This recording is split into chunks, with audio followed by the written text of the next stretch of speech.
কোচবিহার মিউনিসিপ্যালিটির কিছু আধিকারিক তারা খেয়াল করেন যে কয়েকদিন ধরে প্রচুর পরিমাণে লোকজন এই বার্থ সার্টিফিকেট নিয়ে আসছেন, ম্যানুয়াল বার্থ সার্টিফিকেট, পুরনো বার্থ সার্টিফিকেট, এবং নিয়ে এসে বলছেন এসআইআর এ তো বার্থ সার্টিফিকেট লাগবে, তো সেই কারণে আমাদের জন্মের শংসাপত্রের ডিজিটাল রেকর্ড আপনারা বের করে দিন। প্রচুর লোকজন আসছেন এবং সেখানে এই ম্যানুয়াল বার্থ সার্টিফিকেটগুলো হাতে নিয়ে চেক করার সময়, যাচাই করার সময় অনেক ক্ষেত্রেই বেরোচ্ছে যে যারা ডিজিটাল রেকর্ড বের করে দিন, ডিজিটাল কপি বের করে দিন বলে আসছেন, তাদের অনেকেরই এই ম্যানুয়াল বার্থ সার্টিফিকেটগুলো ভুয়ো, জাল করা হয়েছে।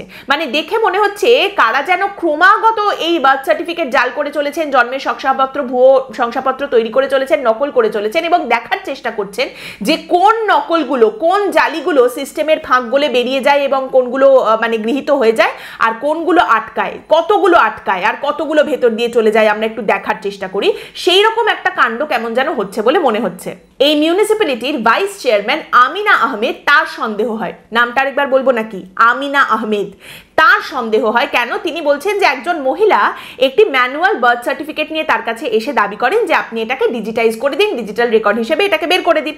এবার আমিনা আহমেদ সেই ম্যানুয়াল সার্টিফিকেটটা হাতে নিয়ে যখন খুঁটিয়ে খুঁটিয়ে যাচাই করছেন, তখন তিনি দেখেন যে ওই ম্যানুয়াল সার্টিফিকেটে আমিনা আহমেদেরই সই রয়েছে, মানে তারই সই করা একটা ভুয়ো বার্থ সার্টিফিকেট তার কাছে এসেছে। কিন্তু তিনি দেখছেন যে ওই ডকুমেন্টটাতে আমিনা আহমেদ নামটা যেভাবে সই করা হয়েছে তার সঙ্গে আমিনা আহমেদের অ্যাকচুয়াল সইয়ের বিন্দু মাত্র কোনো মিল নেই। এখানেই তার সন্দেহ হয়। তিনি তখন ওই মহিলাকে, যিনি বার্থ সার্টিফিকেটটা নিয়ে এসেছেন, তাকে প্রশ্ন করেন যে তোমার ডকুমেন্টে আমার সই তো আছে দেখাচ্ছে, আমার নামের সই, কিন্তু আমার সইয়ের থেকে এটা তো সম্পূর্ণ আলাদা, তুমি কোথা থেকে এই কাগজ পেয়েছো, কে আমার সই জাল করেছে?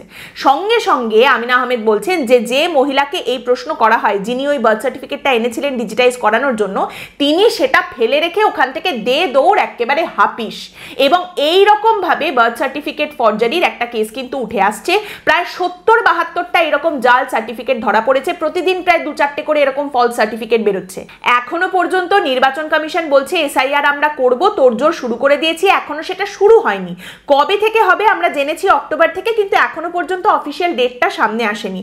তাতেই এত সুন্দর সুন্দর ঘটনার কথা, এত ভুয়ো ডকুমেন্টের কথা সামনে উঠে আসছে। একবার যখন এসআইআর প্রক্রিয়া শুরু হয়ে যাবে পশ্চিমবঙ্গে, তখন কি ধরনের খবর সামনে আসবে একবার ভাবুন।